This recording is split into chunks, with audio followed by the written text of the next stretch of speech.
Lauren's got her baby coffee. She's getting a little bit tired. We've got our whole camp set up here. The tarp, it's really dusty out. Wife's in there making me some coffee. I'm ready to set up my corkers here. Got my sim waders. Got his coffee. My coffee. We got some pre-ties over here. We got all the gear weighted up. We got some plugs right here, and we are running a nice pink racer out there right now. Corkers on, my sims. Get down river and go see if we can pick one up.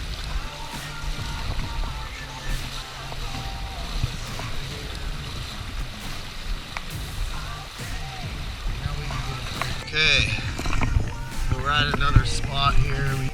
I'm gonna go on this bank right here. You see how it's shaded against that side over there? And there's a deep slot along that wall. And when the fish travel, they'll hug that side over there. And if they don't, they get pushed out. See all this debris? They get pushed out over here towards me on this side, right about the middle. So if your line swings across here, you get a chance of hitting them here. And as it swings right there, there's a lot of them right there where that shade end stops right there, coming across to meet that bank and then going up. So it's a really good spot. There was a spot that was really clear for casting, and I remember I'd get cast after cast and not get hung up. I had to avoid that tree, and we're gonna start between those two trees up top up there. Okay.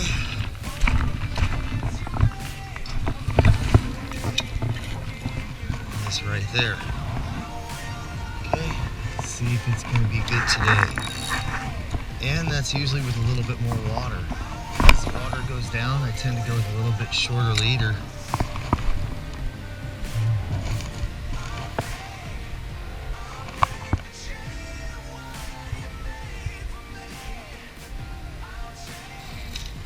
Okay, so I keep it down here.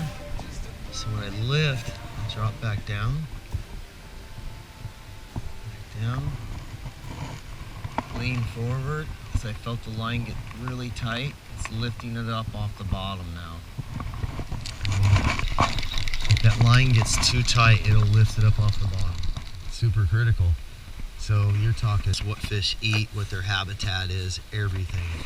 And right now, there's not as many fish in here, so we really need to up our odds. So we're going to talk about smells and why to use them. First of all, if this goes by a fish and it smells like human or Cheetos or... How's it going, man? Not yet. I've only got about 3-4 hours in though. You know, this time of year, you got to put in your 10 hours to get maybe 20 hours, you know. Did you? Okay, see, and that's it. I've got my recorder on, if you don't mind. I'm recording how to make different lines and setup. Yeah, well, I'm glad. That was the first question I was going to ask you. Did you see anything jump or anybody catch anything? You know, because I got it set at the right length and it floats at the right level.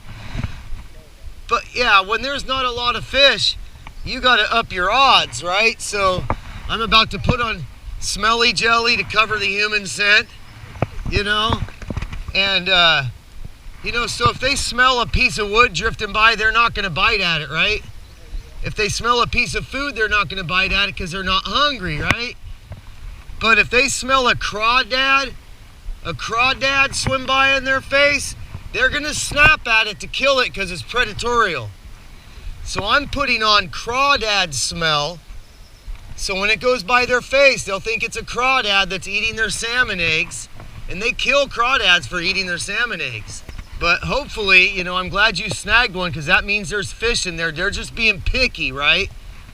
And there's not that many. Your 5th time and just snagged the one fish? Are you covering the scent up and using any smells on your... Yeah, dude, see, I cover the scent up and I catch 3 or 4 more times than the guys when I'm down here. That's why I'm making the videos, yeah. And it's a combination of corky and hook and leader line. You could put smelly jelly on your hook right now, but if you've got a 12-foot leader or 10-foot leader, and I have a 7.5-foot leader, and I have 12-pound line, a number 4 hook, and a number 12 corky, mine is floating at a certain level right at the fish's face. Where if you put smelly jelly on and you don't have that same setup, you have smelly jelly on, but your corky and hook are going right above their head or right below it. You'll sit here all day for days and not catch anything, you know what I mean? So that's why I call it super critical. But you're upping your odds, you know? You gotta up your odds. So we're gonna go with Crawdaddy smell. 7.5-foot leader. If you can follow a trend and the same guys are winning the Derby year after year, that's not luck, brother.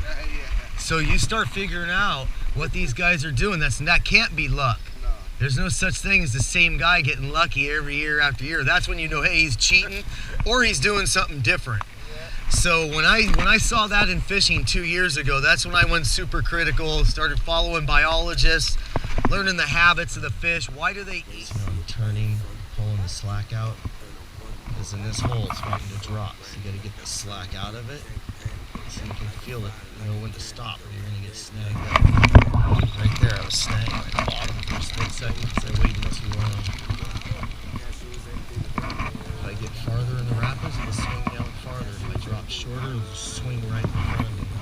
So we're going to go up into the rapids behind that log, pull the line out. That's as far as cast as we're going to get without snagging. Have a good bounce, take some slack out. There we go. Now I can feel it. Lift, lift, lift, drop it, lift.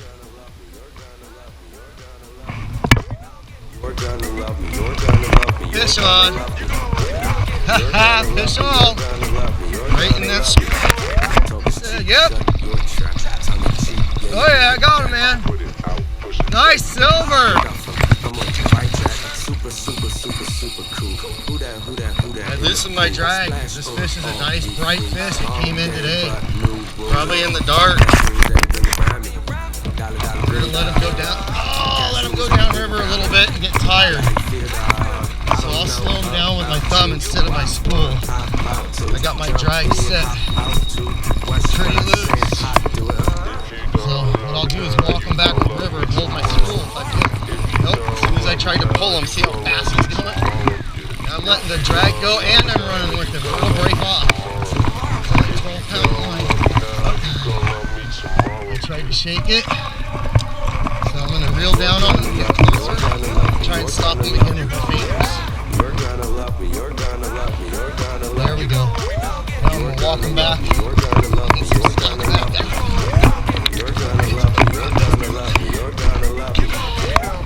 Trying to get him to slow. Ah! Lost him. Had to put the brakes on him right in here. He gets down to those logs and he's gone.